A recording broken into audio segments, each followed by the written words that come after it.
যতই ভাবি না কেন যে সকালের কাজকর্ম সেরে দুপুরে রান্নাটা একটু ঠান্ডা ঠান্ডা থাকতেই করবো, সেটা আর হয়ে ওঠে না। দেখা যায় যে ওই কাজকর্ম সেরে নিয়ে রান্নাবান্না করতে সেই দুপুরই হয়ে যায়। হ্যালো সবাইকে, সবাই কেমন আছো? আশা করি ভালো আছো, আমিও ভালো আছি। এখন থেকে ব্লগটা শুরু করছি, তোমরা সবাই পুরো ব্লগটা আমার সাথেই থাকবে। তো এই দেখো, রান্নাবান্নার জন্য সব গুছিয়ে নিয়েছি। এখানে আম কেটে নিয়েছি, তারপরে কাঁঠালের ঘন্ট করব, বড়া ভেজে সেটাও কেটে নিয়েছি। এখানে ডাল ভিজে বেটে নিয়েছি, তার মধ্যে হলুদ লবণ মরিচের গুঁড়া দিয়ে দিয়েছি। আর আলু পটল কেটে নিয়েছি, বড়া দিয়ে একটুখানি ঝোল রান্না করব। তো যাই হোক, সব কিছু কেটে কুটে ধুয়ে পরিষ্কার করে নিয়ে তারপর চলে আসলাম রান্নাবান্নার জন্য। যেহেতু সকালে খাবার দাবার সারতে একটু বেলা হয়ে গেছে, তো অনেকটা গরমও উঠে গেছে, তো ভাবি যে একটু ঠান্ডা ঠান্ডা থেকে রান্নাবান্নাটা সেরে নেব, সেটা আর হয় না। তো যাই হোক, এদিকে বড়াগুলো সুন্দর করে ভাজি করে নিচ্ছিলাম। আর এই বড়া ভাজিতে আলু পটল দিয়ে রান্না করলে কিন্তু খুবই মজা লাগে। আমি তো প্রায় খেয়ে থাকি, বিশেষ করে নিরামিষ দিনে। তো যেহেতু আজকে বৃহস্পতিবার, একটু পূর্ণিমাও লেগেছে, তো ভাবলাম যে আজকে নিরামিষটাই খাই। আর অনেক সবজিও আছে, সবজিগুলো নিরামিষ খেলে দেখা যায় যে সবজিগুলো তাড়াতাড়ি ফুরিয়ে যায়, না হলে সবজিগুলো নষ্ট হয়ে যাবে।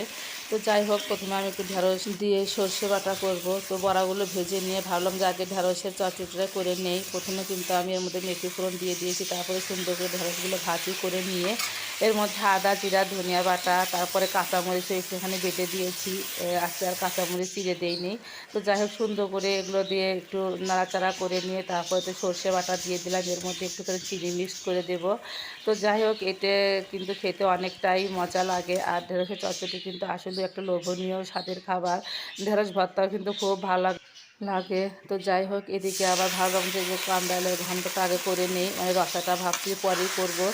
তো এদিকে প্রথমে তো একটুখানি আমি জিরা ফোড়ন দিয়ে কাঁচামরিচ ফোড়ন দিয়ে তারপরে কাঁঠালটা দিয়ে হলুদ লবণ দিলাম, দিয়ে ভালো করে একটু নাড়াচাড়া করে সুন্দর করে ভেজে নিয়ে তারপরে এর মধ্যে দিয়ে দেবো আমি একটু আদা জিরা বাটা। তো আদা জিরা বাটা দেওয়ার সাথে সাথে কিন্তু আবার একটুখানি আমি ওই বড়াগুলো দিয়ে দিব, যাতে করে বড়াগুলো এর সাথে মিশে একটু নরম নরম হয়ে যায় আর খেতে অনেকটা ভালো লাগবে।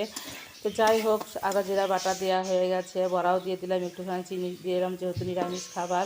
তো দিয়ে একটুখানি হালকা ঢেকে দিলাম, যাতে করে সব কিছু বড়ার সাথে মিশে যায়। তো বড়াগুলো কিন্তু অনেকটাই একদম সুসিদ্ধ হয়ে গেছে, বলতে নরম শক্ত হয়েছে। তো এখন সুন্দর করে নামিয়ে টামিয়ে নিয়ে একটুখানি দিয়ে দেবো ময়দা গুলিয়ে, যাতে করে একটু করে নাশা হয়ে যায়।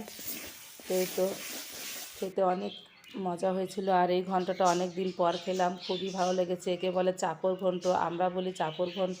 তো যাই হোক, ঘন্টটা নামিয়ে নিয়ে তারপরে যে পরবর্তীতে এখন আমি একটু রসা রান্না করব। তো প্রথমে গোটা জিরা ফোড়ন দিয়ে দিয়েছি, একটা শুকনো মরিচ দিয়ে তারপরে আলুগুলো একটু লাল লাল সুন্দর করে ভাজি করে নেব। কেমন জানি আলুগুলো ভাজি না করলে আমার ভালো লাগে না, আমি কিন্তু প্রত্যেকটা তরকারির মধ্যে আলুগুলো একটু ভাজি করেই দিই।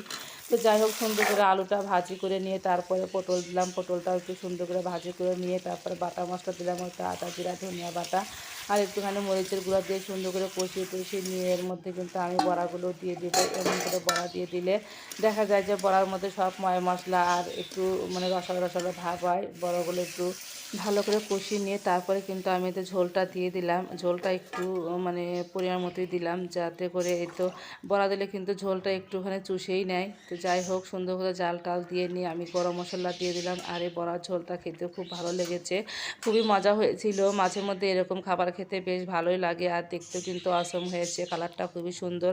তো যাই হোক, বড়ার তরকারিটা নামিয়ে নিয়ে একটুখানি টক রান্না করবো। একটু যেহেতু আম ছিল ফ্রিজে, ভাবলাম যে একটু টক রান্না করে, আমি নিরামিষ খাবার একটু টক থাকলে বেশ ভালোই হয়। যাই হোক, রান্নাবান্না কমপ্লিট। তো প্রচণ্ড গরমের জন্য ভাবলাম যে একটু ঠান্ডা জল দিয়ে লেবু জল খেয়ে নিই। তো যাই হোক বন্ধুরা, আজকের মতো এখানেই বিদায় নিচ্ছি। ভিডিওটা ভালো লাগলে অবশ্যই লাইক কমেন্ট সাবস্ক্রাইব করতে ভুলবে না।